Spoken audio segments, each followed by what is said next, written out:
만원 지하철과 여유로운 지하철 내부의 모습입니다. 만약 여러분이 화면 속 상황에서 다음 칸으로 이동해야 한다면 어느 쪽이 이동하기 더 쉬울까요? 네, 방해물이 적은 지하철 내부가 이동하기 더 쉽겠죠. 이러한 현상을 도선의 전기 저항에 적용하여 설명할 수 있습니다. 모형을 이용한 활동을 통해 전기 저항이 무엇인지 알아볼까요? 못이 여러 개 박혀 있는 빗면에 공을 굴려보겠습니다. 공이 내려올 때 못에 부딪히며 이동에 방해를 받습니다.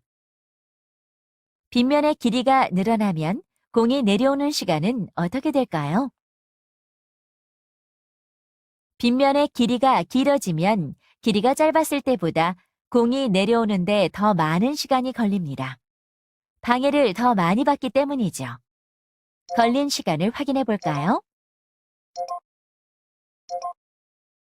이번에는 첫 번째 빗면과 길이는 같게 하고 폭만 넓혀 볼까요? 못의 개수는 유지하겠습니다. 빗면의 폭이 넓어지면 폭이 좁았을 때보다 공이 내려오는 시간이 더 짧아진 것을 확인할 수 있습니다. 걸린 시간을 확인해 봅시다. 그렇다면 공이 굴러 내려오는 빗면을 전류가 흐르는 도선 내부로 비유해 볼까요? 빗면 모양에서의 못은 도선 속 원자로 비유할 수 있습니다. 빗면을 굴러가는 공은 전자로 비유할 수 있습니다. 전류가 흐르는 도선 속의 전자들은 고속도로를 달리는 자동차들처럼 직진하지 못하고 흐름을 방해받으면서 흐르게 됩니다.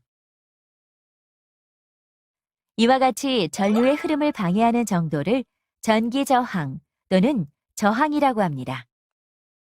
저항의 크기는 옴을 사용하며 1옴은 1볼트의 전압으로 1암페어의 전류가 흐를 때의 저항을 말합니다.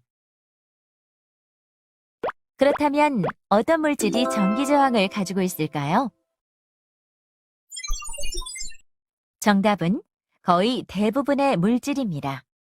우리가 사용하는 대부분의 전기 제품은 각각 다른 전기 저항을 가지고 있습니다. 전열기의 니크롬선과 전구 속의 텅스텐은 적당한 크기의 전기 저항을 가지고 있기 때문에 각각 서로 다른 열이나 빛을 낼 수 있습니다. 구리는 상대적으로 전기 저항이 작아 전기 도선의 재료로 이용됩니다. 이와 같이 전기 저항은 물체의 재료에 따라 또 같은 물체라도 물체의 길이와 폭에 따라 그 크기가 달라집니다. 이번 시간에는 저항에 대해 알아보았습니다.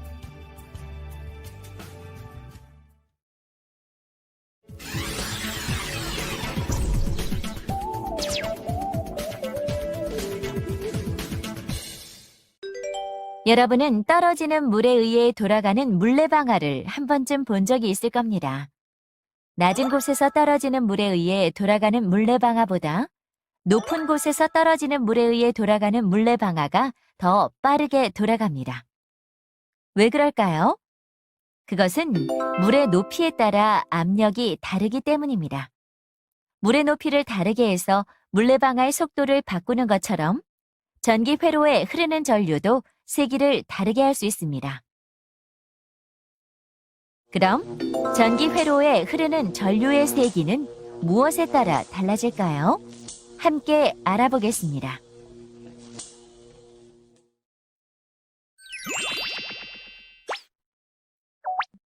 실험 전에 필요한 준비물을 알아볼까요? 직류 전원장치, 짙게 달린 전선, 긴 니크롬선, 짧은 니크롬선, 스위치, 전류계, 전압계, 실험용 장갑입니다. 여기서 잠깐! 실험 중 니크롬선이 뜨거울 수 있으므로 니크롬선을 만질 때는 실험용 장갑을 껴주세요. 젖은 손이나 젖은 물건으로 회로에 접촉하지 말아주세요. 먼저 전원장치가 꺼진 상태에서 전압과 전류 조절 손잡이를 돌려 눈금을 0으로 맞춥니다. 그리고 전원장치, 긴 니크롬선, 스위치, 전류계, 전압계를 짙게 달린 전선으로 연결합니다.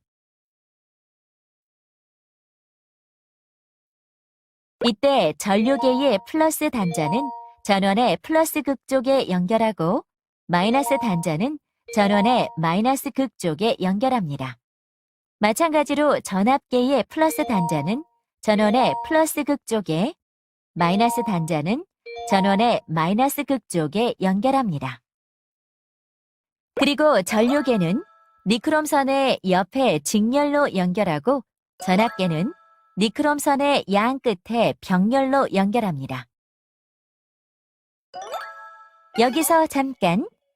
만약 단자 연결이 잘못되면 전압계 또는 전류계의 바늘이 반대로 움직이면서 고장이 날 수 있습니다.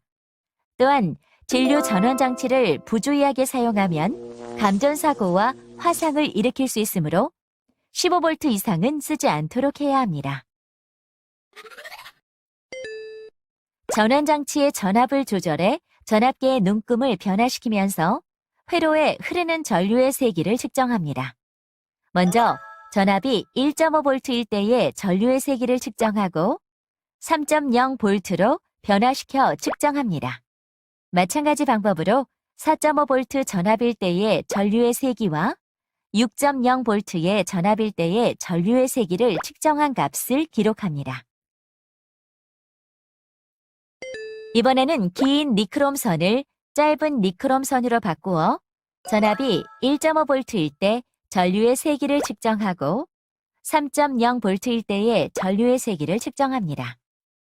마찬가지로 4.5V일 때의 전류의 세기를 측정하고 전압을 6.0V까지 증가시키면서 그때 흐르는 전류의 세기를 측정합니다. 실험 결과를 통해 전류, 전압, 저항 사이의 관계에 대해 알아볼까요?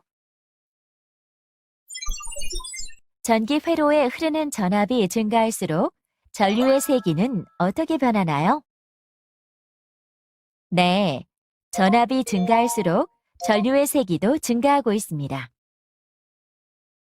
전압의 증가에 따라 전류의 세기는 어떻게 변화되는지 그래프로 나타내 볼까요?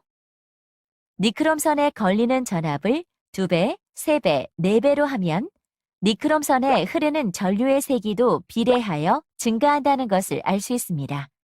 즉, 전류의 세기는 전압에 비례합니다.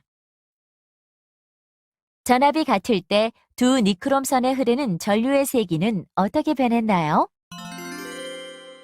네, 니크롬선의 길이가 길수록 전류의 세기가 감소하고 있습니다. 니크롬선의 길이와 전류의 세기의 변화를 그래프로 확인해 볼까요? 길이가 다른 니크롬선에 같은 크기의 전압을 걸어줄 때 흐르는 전류의 세기는 다릅니다. 니크롬선의 길이가 길수록 전류의 세기는 줄어듭니다. 이것은 회로에 전류가 흐르는 것을 방해하는 정도가 다르기 때문인데요. 이것을 저항이라고 합니다.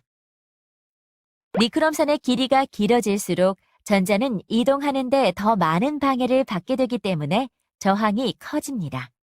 따라서 저항이 큰 물체는 전류가 약하게 흐릅니다. 즉, 전류의 세기는 저항에 반비례합니다. 실험을 통해 우리는 전기 회로에 흐르는 전류의 세기는 전압에 비례하고 저항에 반비례한다는 사실을 알았습니다. 이는 1826년 독일의 과학자 게오르크 옴에 의해 밝혀졌습니다. 따라서 이러한 전류, 전압, 저항과의 관계를 옴의 법칙이라고 합니다. 전류의 세기를 I, 전압을 V, 저항을 R이라고 할 때 이들 사이의 관계를 이렇게 나타낼 수 있습니다. 이번 시간에는 전류, 전압, 저항 사이의 관계에 대해 알아보았습니다.